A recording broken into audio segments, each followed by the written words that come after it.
Ce message que tu écoutes en ce moment va éclairer une certitude que ton être profond porte en lui depuis longtemps, une vérité que personne n'avait jamais eu le courage de t'exprimer directement.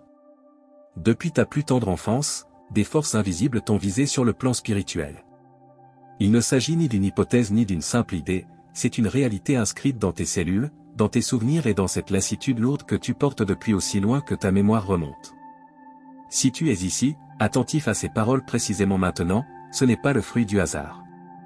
Une partie de toi a immédiatement reconnu le sujet et a su que ces mots t'étaient destinés. Les 7 indices que je vais partager ne sont pas de simples observations.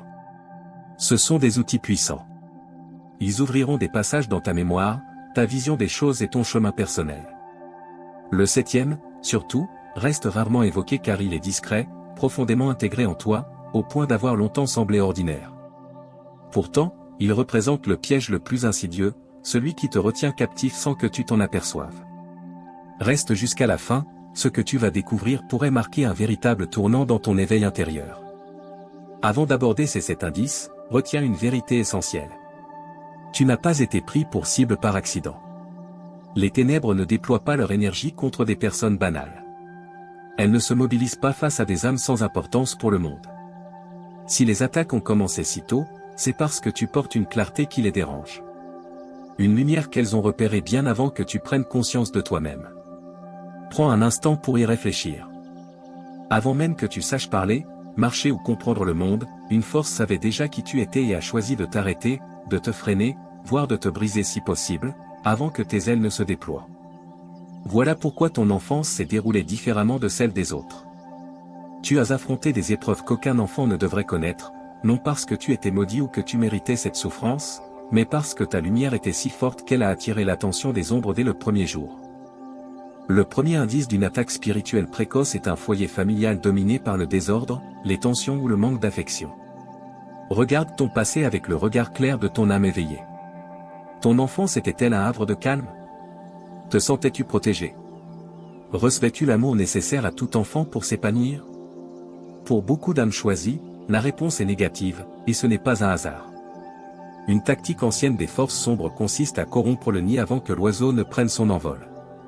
Quand un enfant naît avec une destinée spirituelle, les énergies négatives savent que le moyen le plus sûr de le neutraliser est d'empoisonner sa source première d'amour.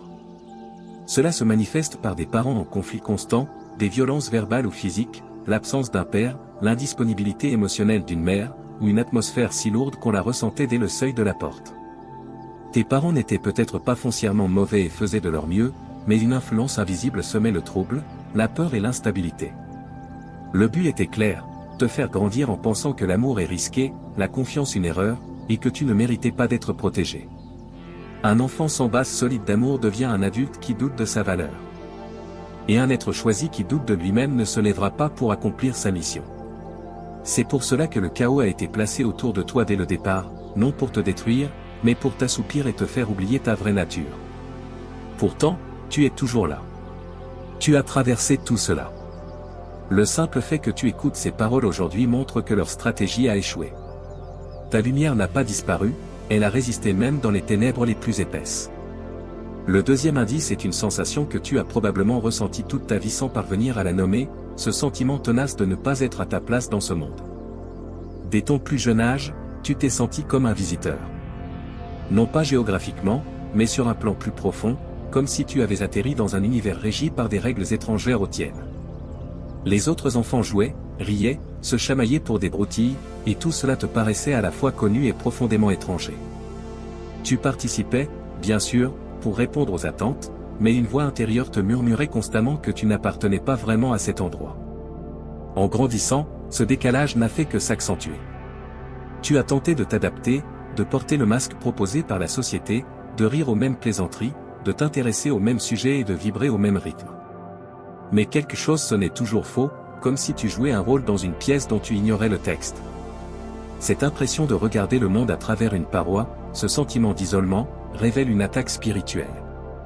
Les ténèbres veulent que tu te sentes seul, incompris et différent, pour te convaincre qu'un problème existe en toi. Elles cherchent à te faire voir ta sensibilité comme un défaut, ta profondeur comme un fardeau, ta perception comme une anomalie. Pourtant, la réalité est inverse, tu te sens différent parce que tu es éveillé. Tu captes des subtilités invisibles aux autres, tu ressens des dimensions qu'ils ignorent. Cette hypersensibilité qui te fait parfois souffrir constitue en fait ton plus grand atout. Les forces sombres ont tenté de te faire détester ce qui te rend singulier, mais cette singularité est exactement ce qui fait de toi un être choisi. Le troisième indice est sans doute celui qui t'a infligé le plus de souffrance au fil du temps, les maladies inexpliquées, la fatigue persistante ou des symptômes physiques que personne n'a su élucider. Tu te souviens de ces consultations médicales où les résultats revenaient normaux alors que tu sentais au plus profond que quelque chose clochait? De ces vagues d'épuisement qui t'assaillaient sans raison? De cette lourdeur corporelle sans lien avec un effort? Des maux de tête soudains, des oppressions thoraciques, des tensions dans le cou et les épaules comme si tu portais un fardeau invisible, des nausées dans certains endroits ou auprès de certaines personnes, des chutes brutales d'énergie. Depuis l'enfance, ton corps a servi de champ de bataille, et personne autour de toi ne comprenait.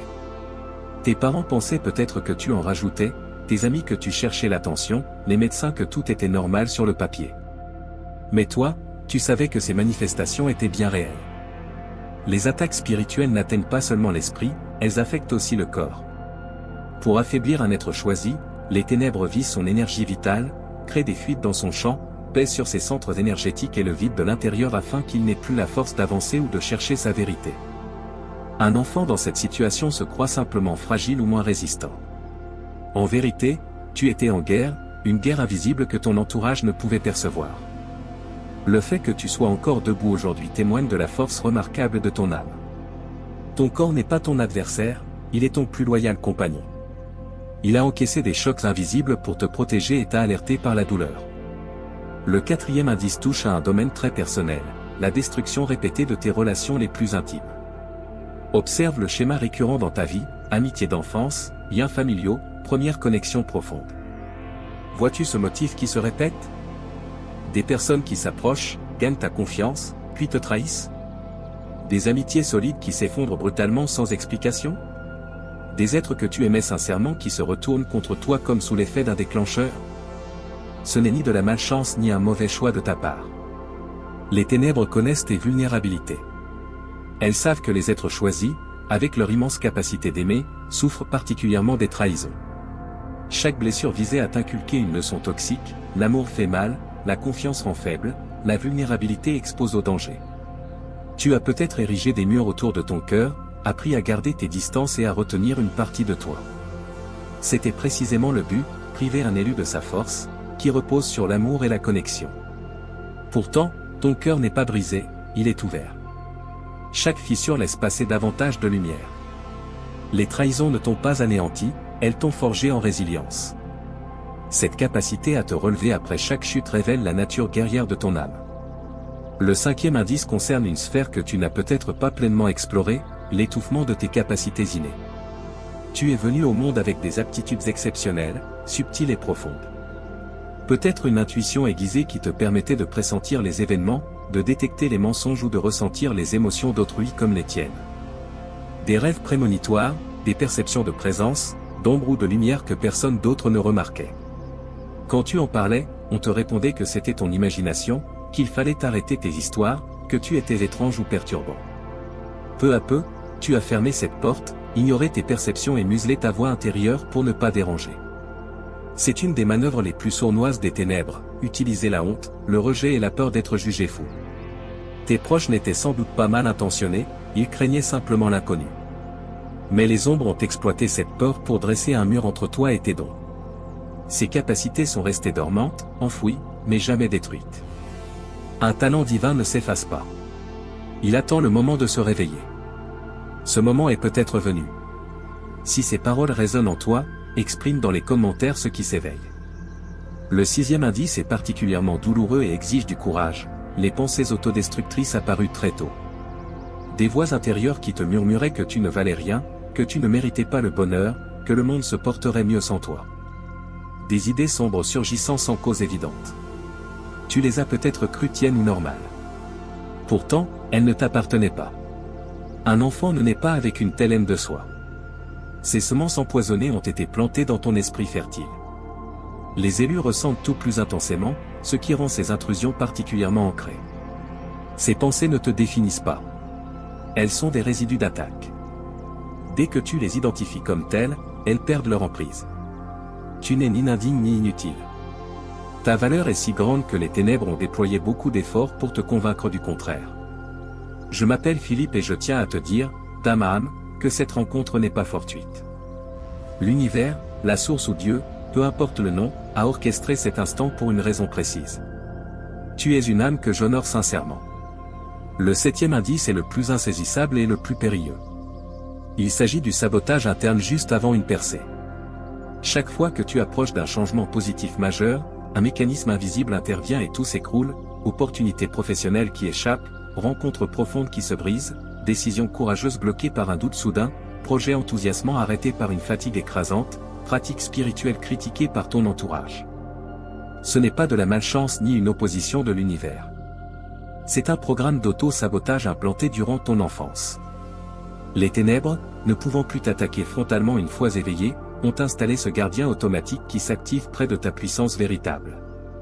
Il parle avec ta propre voix, utilise tes peurs et se fait passer pour la sagesse ou la prudence. Ce n'est pas le bon moment, tu vas échouer encore une fois. Parce qu'il ressemble à toi, tu lui obéis. Mais ce n'est pas toi. C'est un intrus. Aujourd'hui, tu le vois clairement. Tu possèdes maintenant la conscience pour le désactiver. Chaque fois que cette peur surgit, arrête-toi, respire et interroge-toi, est-ce vraiment moi? Cette lucidité le fragilise progressivement. Maintenant que tu connais ces 7 indices, souviens-toi que la prise de conscience n'est qu'un début. La véritable transformation naît de l'action. Choisis de ne plus te définir par tes blessures. Tu n'es plus une victime, mais un survivant. Tes cicatrices deviennent des preuves de force. Observe tes réactions sans t'identifier à elles. Connecte-toi à ton corps avec gratitude.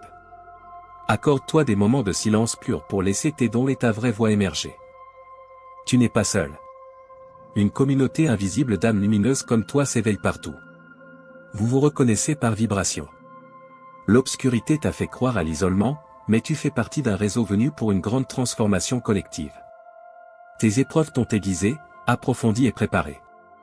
La préparation s'achève. Respire profondément.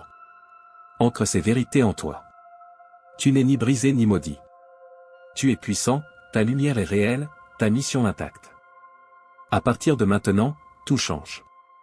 Tu es un être choisi. Tu l'as toujours été. Si ces paroles t'ont touché, laisse un commentaire, un pouce levé, partage cette vidéo et abonne-toi. Ensemble, nous créons un espace sacré pour toutes les âmes qui cherchent à être comprises. Bienvenue chez toi. Bienvenue parmi les tiens.